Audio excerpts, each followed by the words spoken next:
Wow, it's a sunny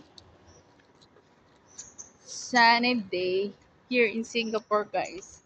You know what is the best thing here is they got the very nice landscape actually. And then we're walking with my puppy. You know, maganda yung landscaping nila dito. And then, tingnan nyo, they are like maintaining the cleanliness. Yeah, kinakat talaga nila yung mga kakakat lang ng ng mga flowers. And then they got the buildings also. Usually where I stay here is almost 20 like stories. Yeah, ang ganda niya dito.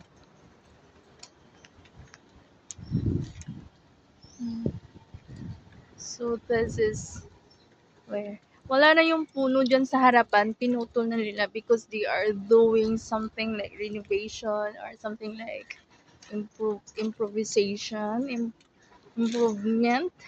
They did. Oh, they are still under construction. Ang ganda dito. You see, may mga nagko-construct.